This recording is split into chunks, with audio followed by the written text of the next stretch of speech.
Today we have with us Mr. Narender Reddy, who needs no introduction. He's a well-known face in the community. Many of us have interacted with him at community events. He served as the president of IACA, as the president of the Telugu Association of Metro Atlanta. He's been on the board of the Hindu Temple of Atlanta and has served as its president. And he's now running for the newly drawn Georgia House District 50 in North Fulton.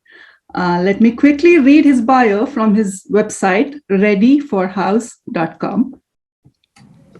After earning his M.B.A., Reddy made Georgia his home and built a successful commercial real estate business and co-founded a national bank, which is the Quantum National Bank. He also became very active in the Republican Party. Reddy has led on transportation issues throughout his service on the board of the Georgia Regional Transportation Authority, GRTA, for the past 18 years.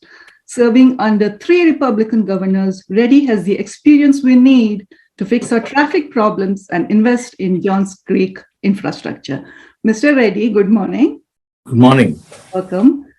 So my first question to you, Mr. Reddy, is a very obvious one.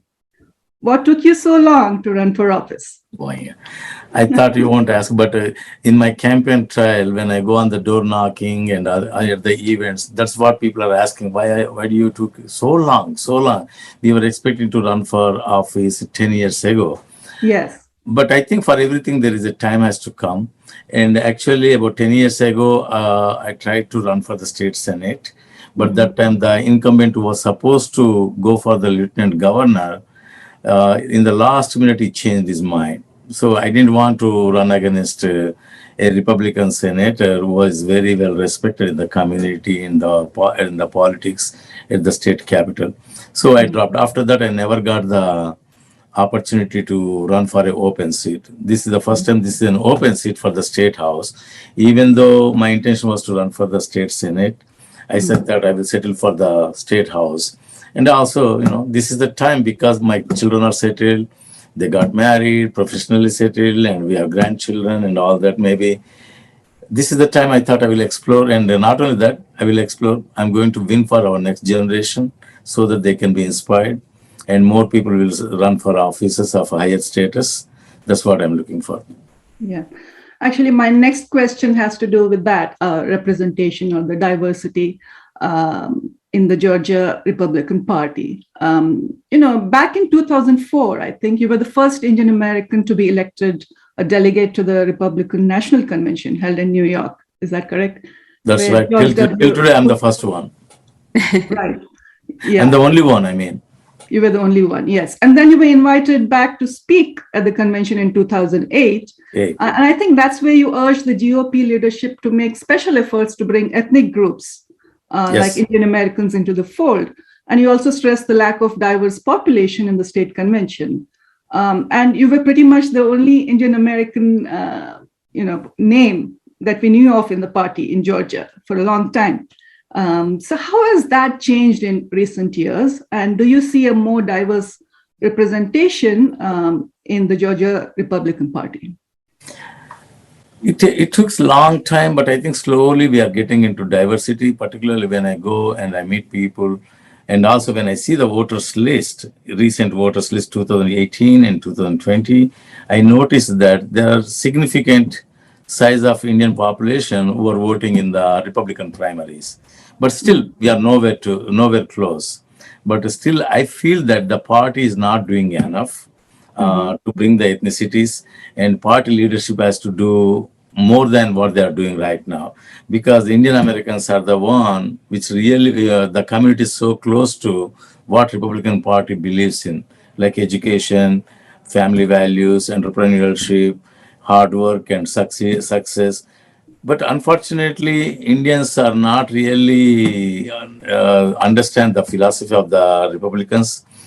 They only think that Republican Party means all white. That's it, which is true to some extent. But unless we make a move, we cannot be in the party. And unless we go forward and see, we have a place at the table. We have to fight for a place at the table.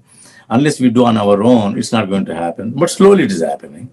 And it has been 30 years since I've been fighting to make Indians to particularly to politically be activated. Also, I was nurturing them or I was preaching them about the Republican Party principles. But it took a long time, but still we are nowhere. We need to make much more progress. But now we have a couple of Indian Americans on the Johns Creek City Council at the city level. That's right. That is the recent step in the right direction, right? So you were a columnist for NRI Pulse, when we launched in 2004 as an online publication. And there was a tongue-in-cheek humor article that you wrote, Blame It on Karma. I don't know if you remember. Yeah, I remember. It was a lovely article. And, one thing caught my attention.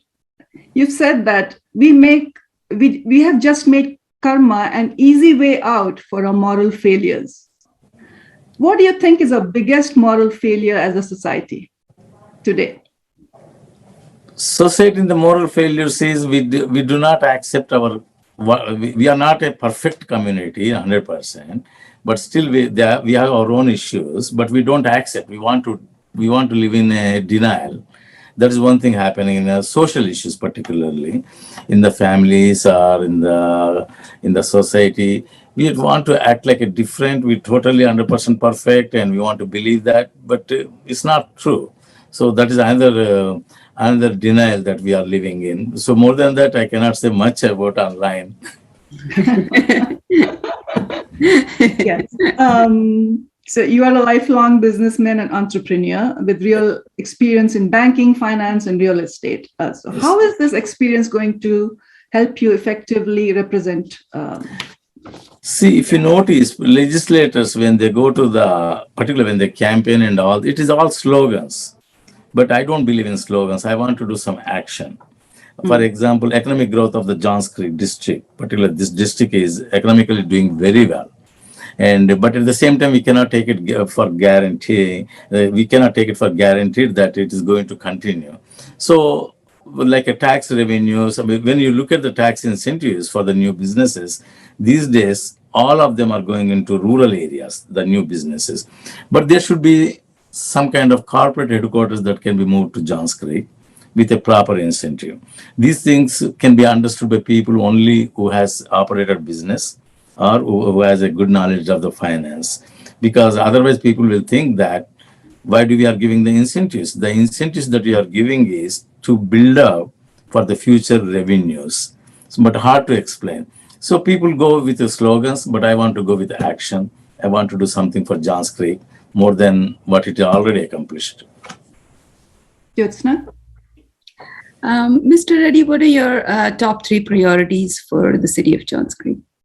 Education, public safety, and transportation, because there are some gridlocks on Highway 120 and Medlock Bridge. Yeah. There are gridlocks. Those are my important issues. Economy-wise, I want to see it continuously growing. But public safety, the reason I was saying public safety, as of now, we are okay. But at the same time, Buckhead also thought that they are very safe. People living in Buckhead, they thought very safe, but it's not happening anymore. The bullets are flying and the cars are getting hijacked or carjacked. And the crime is occurring in Buckhead. That is also on 141. So it is not going to take long if we are not careful, if we don't support and fund the law enforcement, that crime could come to Johns Creek. So that's one thing. Yeah. I'm hearing a lot of carjacking even in our area. We live on Beveridge Road, Mr. Reddy, and I hear a lot about that. And I'm seeing a lot of, I don't know if this is a part of anything, but a lot of homeless people, especially, in the Alpharetta area, which I had not seen before. Off late, I've seen a lot of them. I don't know if that's part of anything at all, especially, the new Alpharetta downtown area. I see at least a couple of them permanently just sitting there and they're just asking for alms and things like that. And yeah, that's what I'm saying. Slowly it can come here. It's not going to take that long. It may be 1 more year. That's it. Even if you go to downtown and midtown, I could not believe in Buckhead, the crime that is occurring in Buckhead. People, my friends live in Buckhead. Even though they live in a big house and with all the security and all that, they say, what good is these cameras? If somebody wants to come and attack me first, They are not worried about the cameras. They are not going to worry about anything. They're going to attack us. They will steal whatever they want when we are not at home. So these things are happening. That's why I met with the police chief in Johns Creek also. I was talking to him about his concerns and all that. He also said the same thing. And, so far we are doing very well, but we can never say it is going to continue like this forever. So they are proactive in planning for the safety of the community. Yeah, apart from these issues, of course, traffic, which was one of them. One of the biggest issues in Johns Creek is, of course, as you know, the stormwater runoff. Yeah. I hear a lot of people talk about it, but is there like a good solution to sort of address this issue? Yes, one suggestion was to make it is that they need to create a state authority or state board. But my thinking is always when you say state-wise, it always gets into politics, because the people in South Georgia, North Georgia, they will not be willing to fund. They will not be in favor of developing only Metro Atlanta, because most of the stormwater problem that we have is in Metro. My suggestion would be to have a regional authority, like a Fulton County, Milton County is not formed yet, even though it is their dream. But Fulton County, DeKalb County, they are just in 4 counties, let us say Forsyth County including, whichever is bordering us. We should form a regional authority, and we should be funding it to build a common, to find a common solution for this stormwater issue. One thing they can do is maybe they can charge a 0.25% sales tax for the creating that the funding for this authority, because without money nothing is going to happen. They all can have all these ideas and all that, but the ideas will stay as the ideas only unless it is funded. So that's one thing I was thinking when we go to the state legislature. That is one issue I'm going to take up and talk to other legislators in the same counties. Maybe together we can find a solution. But you are right, there is a big problem of stormwater in this area. So how do you feel about, Georgia's economic and medical response to the pandemic? I'm talking about, the issues of maybe stimulus checks, mask and vaccine mandates, and also the federal, the CARES Act. Mandates were not, so one thing in Georgia, what the governor did was an excellent job in protecting the health. Of course, the pandemic was there, people suffered, people died and all that. But at the same time, it did not shut it down the economy. That's why even though we had a pandemic for 2 years, if you notice this year, we had about, I think, 1.2 or $1.6 billion in surplus, which is giving back to the taxpayers. No other state can claim that kind of progress in the economy during the pandemic. So that's an amazing thing the governor did. Pandemic was a pandemic, nobody could stop. In the beginning, it was the negligence of our own citizens. They were not much careful in protecting themselves or going into places without a mask and all that. Ultimately, they learned that. But we don't have to have a mandate, even though Atlanta City had a mandate in businesses. But at least in the city, entire city or in the state, we didn't have any mandate. Care at one time, I think, particularly at one time only, we had a problem of not having enough beds in the hospitals. And then they prepared about a few thousands of beds in World Congress Center.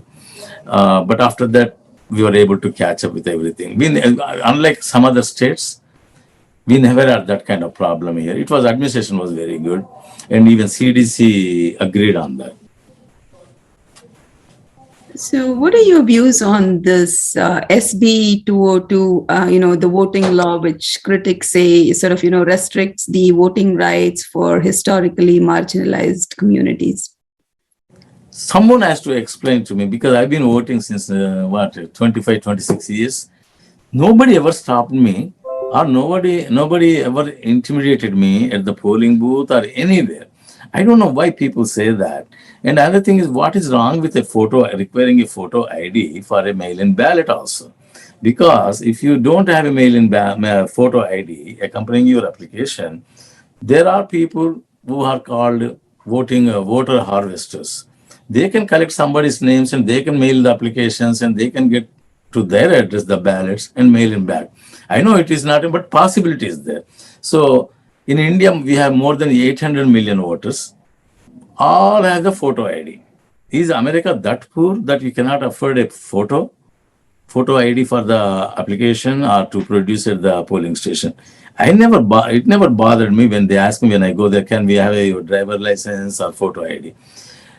People, the object in this kind of thing, they just want to find an issue. That's all. And the bill has no teeth into it. It is already in practice. Most of the proposals that they include in the bill 202. Only thing is they want to make it like a reinforcing that law. But we didn't need that one, and it's not going to accomplish anything more than what has already been in place. You mentioned education. You can talk about your policies a little bit, but I also noticed one of your FB posts which said ban CRT, critical race theory. So why ban CRT? And you can also talk a little bit about your education policy. Education is one thing I've noticed is in Johns Creek, we don't have a charter schools. And the only charter school they can have access to is in Alpharetta. And Johns Creek within Northview High School and Johns Creek High School, very highly rated schools in the state of Georgia. And my thinking is we need to encourage the overperformers or gifted students, whatever we call, to compete with more of their quality rather than competing with the underperformers. So we can take the cream in these high schools, let them go to charter schools where they can compete with high caliber students among themselves, and that way they can accomplish more in their lives and more in their ranks also. Maybe they can go to Ivy League schools and all that with such kind of experience with the overperformers among themselves. CRT, why I don't like the CRT to be introduced in the schools is, first thing is you are starting very early age, which is not good because it's going to curb the young minds. I want the young minds to come freely, think freely, and they make their own impressions of the racial theory or whatever.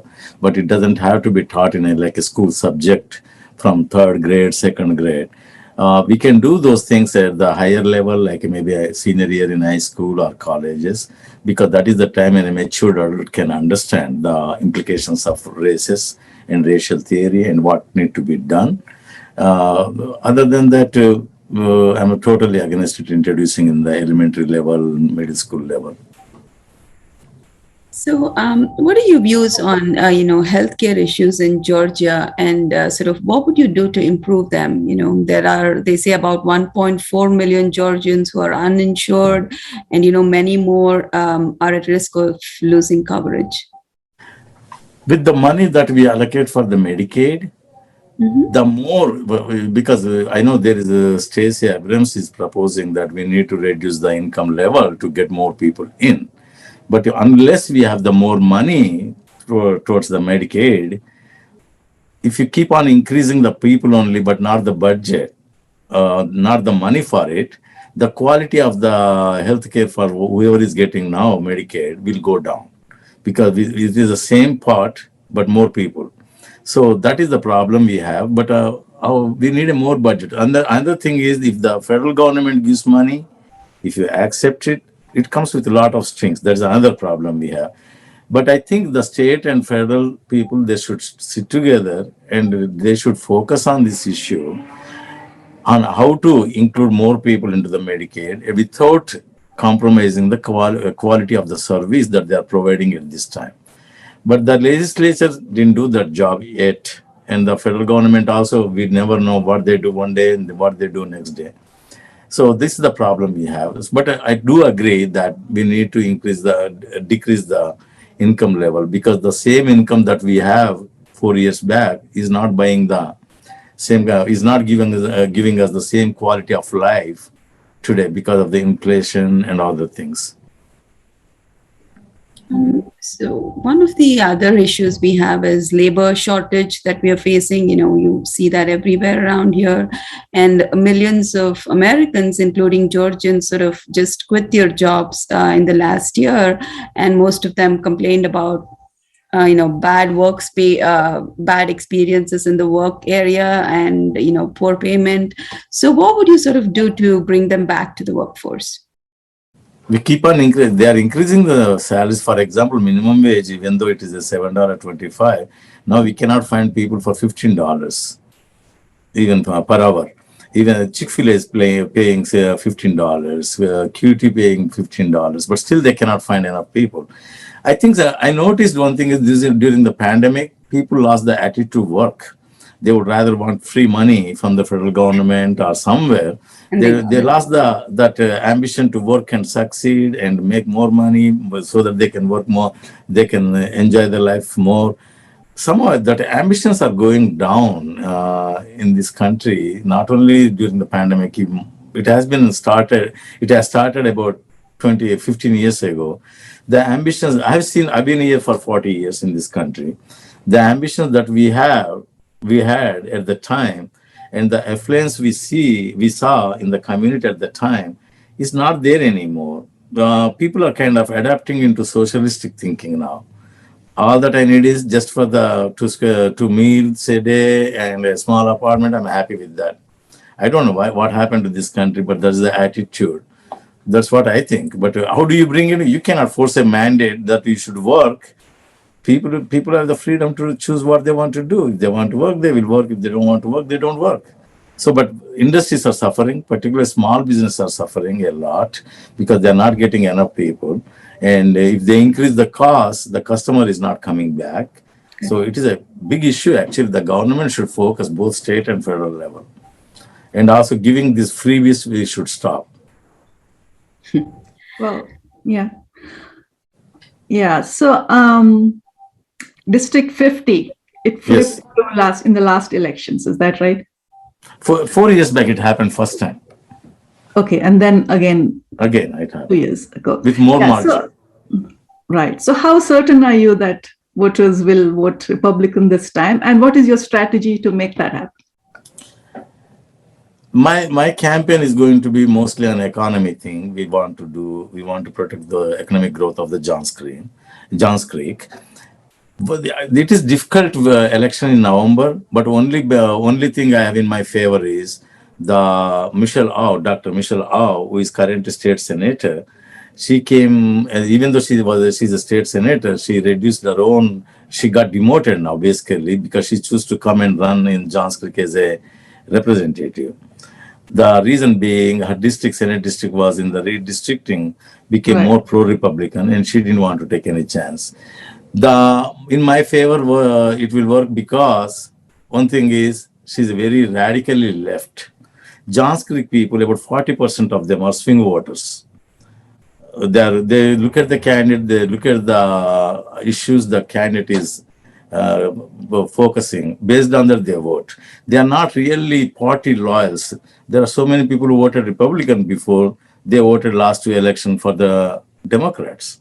And I'm looking at those lists based on that we did the analysis. In the beginning, even before I decided that I want to jump into this race, I noticed that there is a good possibility that I can win against Michelle Au. One thing is she raised last time $400,000 for a Senate race. Whereas my opponents right now, they did not raise money. Whereas I raised very huge amount by January 31st within 2 weeks. Right. I can compete with Michelle Au financially, raising more money. Second thing is she has a voting record in the legislature already in there that I can bring it in front of the voters. Whereas I don't have any voting record in the state legislature because I'm totally fresh. First time I'm running for the campaign. So my thinking is whatever a radical left agenda is not suitable for Johns Creek. And Johns Creek citizens are going to make a decision based on that. And she's not going to budge on her agenda at all. She's very strong. She strongly believes in that, in her agenda. So I think that is going to help me a lot. For me, if I have to look at it, winning the primary is difficult than the November election. Yeah. But so go ahead. Right. Yeah. So you're fighting against two strong Republican women in the primaries. Yeah.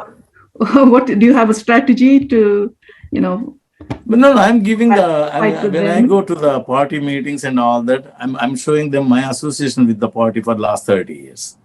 And if you look at it, they are grassroots volunteers, these two opponents, grassroots activists, and they are the one who say that whenever they need some issue, they will go and they will protest and all that. That's a good thing. But at the same time, they don't have the experience at the legislature level or governor office or speaker's office. For example, if I win the election, not if I win, I'm going to win the election. But when I win the election, what happens is I have the access to the governor's office, speaker's office, wherever I want to go at the higher level. Also, I have a lot of legislators whom I know already. So what I'm presenting to Johns Creek voters is, if you want to get something done, I am the one. You need to look at it, not these other two. But one opponent, she always claims, I have been here for 23 years. Reddy moved just now. Reddy moved to Johns Creek, but he was living 30 years across the Chattahoochee River. It did not, I was not living somewhere in New York or New Jersey. I was living Right. across the Chattahoochee River, and I moved to Johns Creek. That 3 years doesn't mean anything when I'm in this area for the last 30 years. And my children went to the school in North Fulton, even though I was living in the Gwinnett. So I've been aware of the North Fulton problems and North Fulton issues. So these two opponents cannot beat me on my experience in the party, because I went to 2 times as a delegate to the national conventions, and I was a presidential electoral college member. And also I'm on last 18 years, I've been serving on the Georgia Regional Transportation Authority, appointed by Governor Sonny Perdue, but later on reappointed by other governors. So I've been serving on with the 3 governor administrations. So that shows that I can work with anybody. Usually when governors come, they bring their own people, they put new people into the boards, but it never happened to me. And I'm one of the senior most member on my board.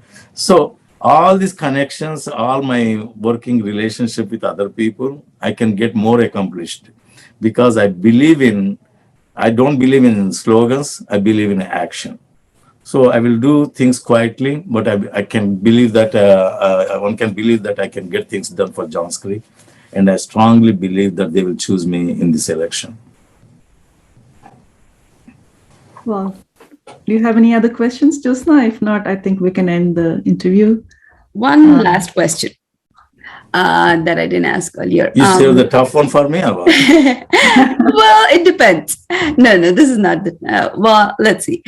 In September 2021, we saw the racist no dot signs that cropped up on Kelly Mill Road and Bethelview Road in Forsyth, right? And this was just a year after, the Atlanta spa shootings, right? So how would you sort of address these RP hate issues should they arise in Johns Creek?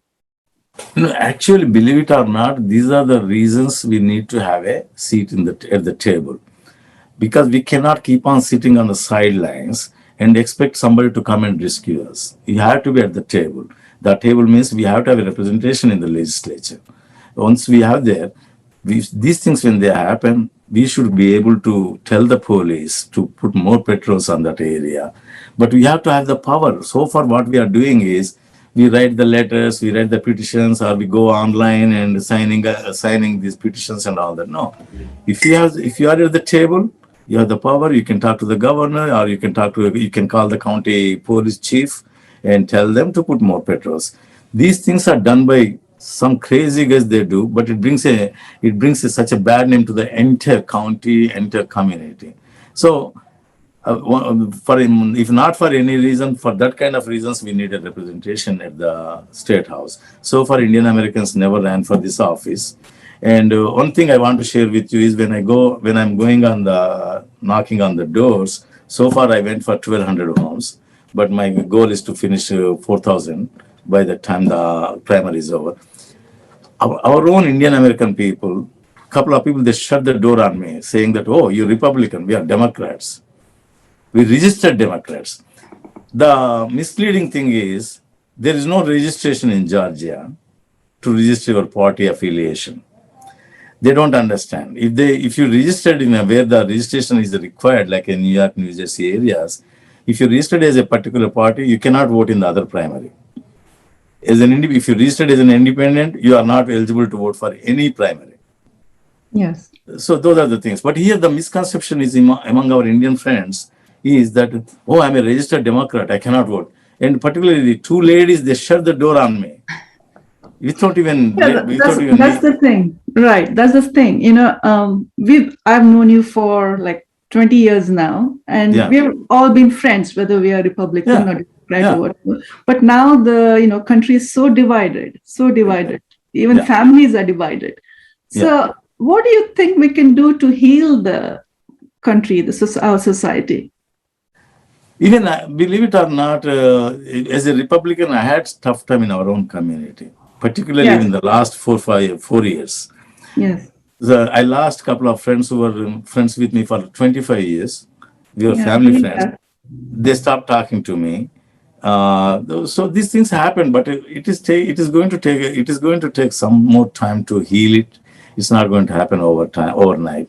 So when I request the voters, Indian community particularly, look at that. If you elect me, I'm not going to, when you call me for some help, I'm not going to ask you, are you a Democrat or Republican? You are a voter. That's how I look at it.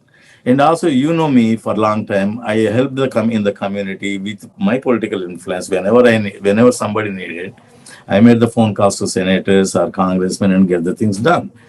So, Indian community should go this as a united effort to elect one of their own to the state legislature. Let me give the Jewish community example. Jewish community, they're only double our size of the population in the country. Today, they have 26 congressmen, 10 senators, and we have 4 congressmen. That's it, and we don't never had a seat at in the Senate.